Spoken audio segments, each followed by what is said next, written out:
Morning Deepanshu. मेरी pick auto sector में है। इनफैक्ट अनिल जी, हमको लग रहा है कि महिंद्रा एंड महिंद्रा बहुत ही अट्रैक्टिव लेवल पे आया है।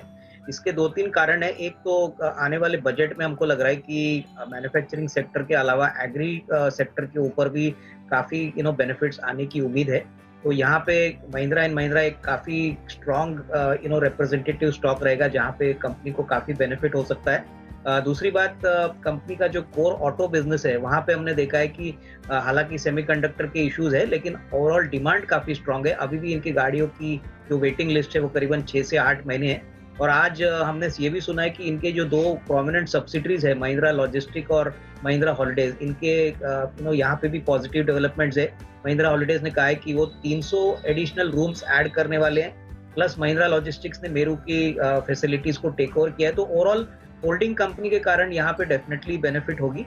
हमको लग रहा है कि कोर बिजनेस तो अच्छा कर ही रहा है, बट आने वाले साल में सब्सिडीज भी अच्छी तरह से इनको वैल्यू ऐड करेगी। तो करीबन अगर साल भर का नजरिया है तो करीबन 1050 का एक टारगेट पॉसिबल लग रहा है। तो ये मेरी तरफ से आज का पिक।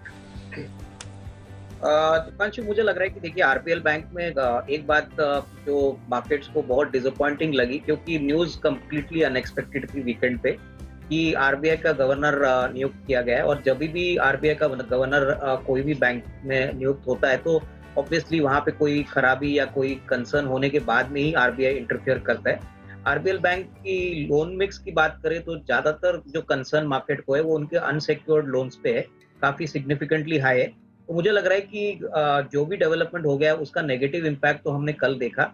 आज हो सकता है कि शेयर में थोड़ी बहुत स्टेबिलिटी आए, लेकिन मैं समझता हूँ कि क्वार्टर 3 के नतीजे आने के बाद थोड़ी और क्लैरिटी आएगी, मैनेजमेंट की कमेंट्री आएगी, और किस प्रकार से नया मैनेजमेंट और नया जो इंटरिम सीईओ है वो कैसे बैंक को आगे ले जाएंगे। इसके लिए मुझे लग रहा है कम से कम थोड़ा सा टाइम देना जरूरी है। ये स्टॉक में अपसाइड इमीडिएटली आने की उम्मीद नहीं है, क्योंकि एक बार मार्केट कॉन्फिडेंस कोई कॉर्पोरेट बूस्ट करता है तो उसको रीगेन करने में थोड़ा समय जरूर लगता है। तो जिनके पास है वो होल्ड करे, बट फ्रेश खरीदारी मुझे लग रहा है कि नए इन्वेस्टर्स को होल्ड करना चाहिए। कोई जल्दबाजी ना करे, क्योंकि हमको लग रहा है कि जैसे जैसे इवेंट्स अनफोल्ड होंगे, नंबर्स आएंगे, उसके बाद मार्केट्स को थोड़ा सा और कॉन्फिडेंस आएगा। तो मेरे ख्याल से होल्ड करें, but fresh buying should be avoided. Okay, hold करें बट फ्रेश बाइंग फिलहाल आपको अवॉइड करनी चाहिए।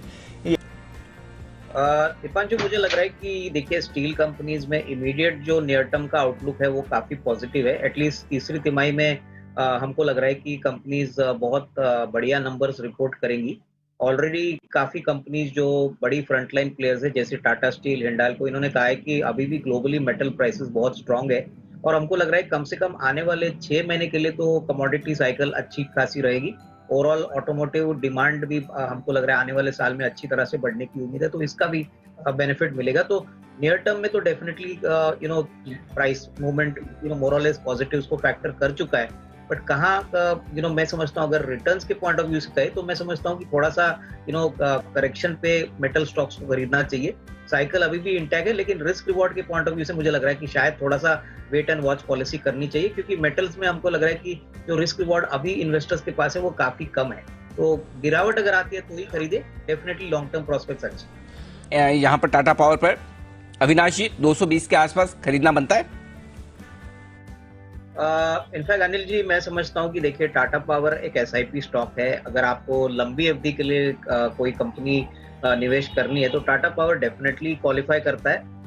डेफिनेटली वैल्यूएशंस अभी सस्ते नहीं है, थोड़े से रन अप हो चुके हैं। लेकिन अगर नजरिया लंबा है और अगर जैसे मैंने पहले भी आपके शो पे कहा है कि अगर लॉन्ग टर्म का नजरिया है तो मुझे लग रहा है कि यहाँ पे सिग्निफिकेंट आउट परफॉर्मेंस अभी भी आएगी। इनफैक्ट आने वाले 2 साल में कंपनी का जो बिजनेस मॉडल है उसमें काफी बदलाव आपको देखने को मिलेंगे। सोलर एनर्जी, रिन्यूएबल एनर्जी और इलेक्ट्रिक व्हीकल का जो इंफ्रास्ट्रक्चर है, इसमें आपको बहुत ज्यादा बढ़ोतरी आने वाले 1 या 1.5 साल में देखने को मिलेगी। तो लॉन्ग टर्म का नजरिए से डेफिनेटली बाय ऑन डिक्लाइन वाला शेयर है और अच्छा क्वालिटी पोर्टफोलियो स्टॉक।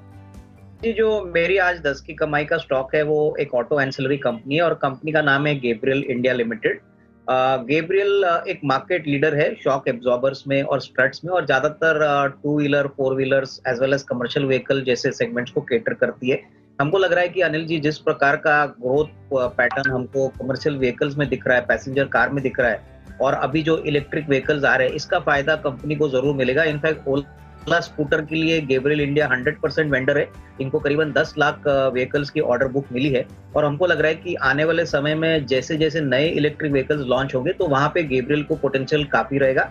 अर्निंग्स की बात करें तो मुझे लग रहा है कि कम से कम 15-16% की अर्निंग्स ग्रोथ FY22 में आएगी और FY23 होपफुली अगर ऑटोमोटिव सेक्टर में अच्छी बाउंस देखने को मिलेगी तो यहाँ पे अच्छा खासा अपसाइड गैब्रियल को भी आएगा। तो करंट प्राइस पे काफी अच्छा रिस्क रिवॉर्ड बन सकता है। करीबन 170-175 का हमारा यहाँ पे टारगेट है। अगले 8 से 12 महीने में ये स्टॉक अच्छी तरह से मार्केट को आउट परफॉर्म कर सकता है। तो ये मेरी तरफ से 10 की कमाई का स्टॉक। ओके, तो 10 की कमाई का स्टॉक आपके लिए गैब्रियल इंडिया, इस पर करके चली है खरीदारी।